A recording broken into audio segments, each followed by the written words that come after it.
Good morning, my sunshines. Good morning. Good morning to you and you and you and you and you. I am so happy to be talking at you today.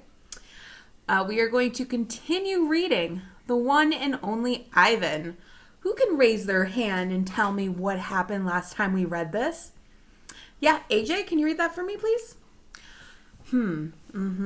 Okay, AJ is saying that we learned about Ivan, and he's living at a mall. And there's Mac, who is the zoo's owner. There's Stella, the elephant, and we've heard about Bob, but I don't think we've really talked about him that much. Ivan is not very happy to be living at the zoo, but he seems to make the best of it. So let's continue reading and learning about Ivan, the one and only Ivan. I have permission to be reading this book by Harper Collins Publishers, and I'm going to get to it. So last time we left off on page 25, and that's where we're going to start today. I have been in my domain for 9,855 days. All right, y'all know I'm a numbers person. Let's see how many years 9,855 days are. 1,855 days is 27 years. Wow, that seems like a really, really long time. Okay, so he has been in his domain for almost 30 years, alone. For a while, when I was young and foolish, I thought I was the last gorilla on Earth. I tried not to dwell on it. Still, it's hard to stay upbeat when you think there are no more of you. Then one night, after I watched a movie about men in black hats with guns and feeble-minded horses, a different show came on. It was not a cartoon and not a romance, certainly not a Western.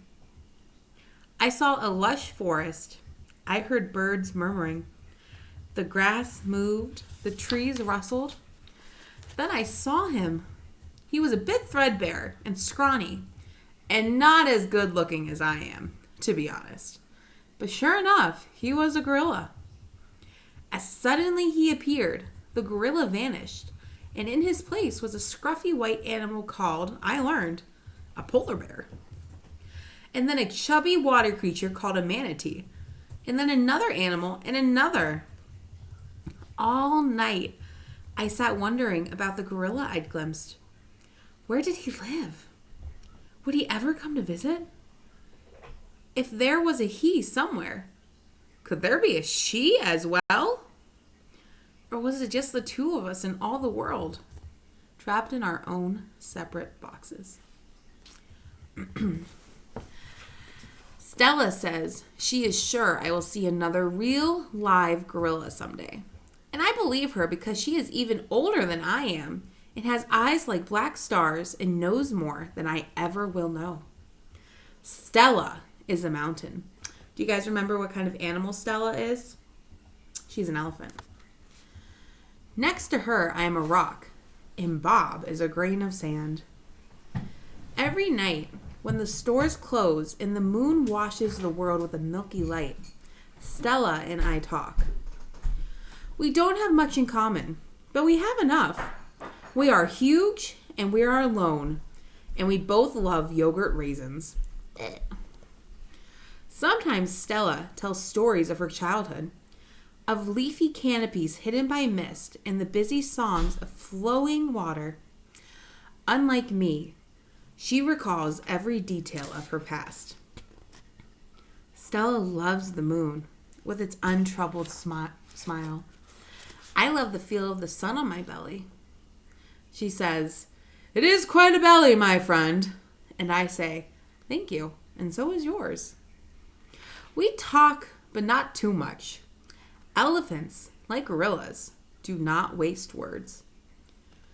Stella used to perform in a large and famous circus, and she still does some of those tricks for our show. During one stunt, Stella stands on her hind legs while Snickers jumps on her head. And you know what? It is hard to stand on your hind legs when you weigh more than 40 men. If you are a circus elephant and you stand on your hind legs while a dog jumps on your head, you get a treat. If you do not, the claw stick comes swinging. Elephant hide is thick as bark on an ancient tree, but a claw stick can pierce it like a leaf. Once Stella saw a trainer hit a bull elephant with a claw stick. A bull is like a silverback, noble, contained, calm like a cobra is calm. When the claw stick caught it in the bull's flesh, he tossed the trainer into the air with his tusk. The man flew, Stella said, like an ugly bird. She never saw the bull elephant again. Here's a picture of Stella.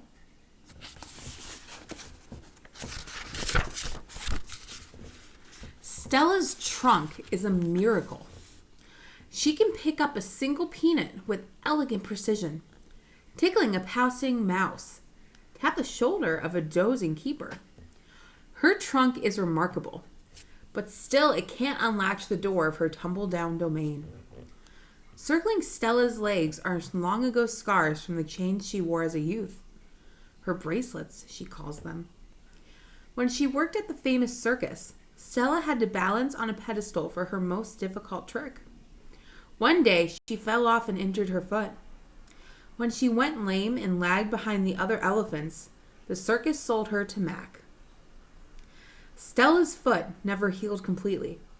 She limps when she walks, and sometimes her foot gets infected when she stands in one place for too long. Last winter, Stella's foot swelled to twice its normal size. She had a fever, and she lay on the damp, cold floor of her domain for 5 days. They were very long days. Even now, I'm not sure she's completely better. She never complains, though, so it's hard to know. At the Big Top Mall, no one bothers with iron shackles.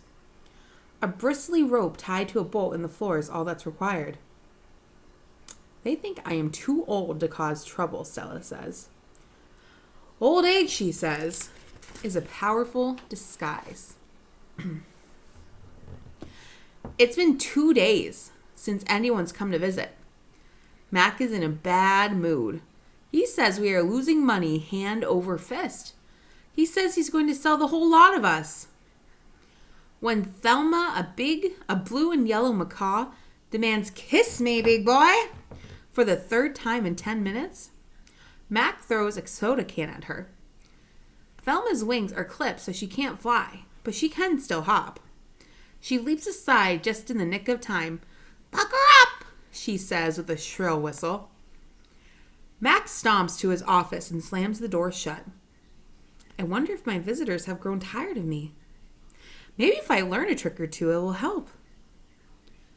Humans do seem to enjoy eating me eat. Luckily, I am always hungry. I am a gifted eater. A silverback must eat 45 pounds of food a day if he wants to stay a silverback. 45 pounds of fruit and leaves and seeds and stems and barks and vines and rotten wood.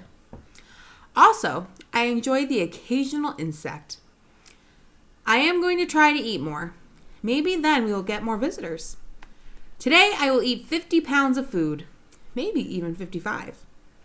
That should make Mac happy. And guys, we're going to stop there for today. So today, I just want to know, we've read about 35 pages of this book. What do you think about it?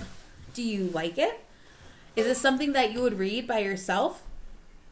Do you have any recommendations for what you want to read next? And my question, most important question, why do you think people aren't visiting the zoo? So write in your comments, and I look forward to hearing from you. All right, guys, I miss you with my whole heart and my whole being, and we will be together soon. Okay? Bye.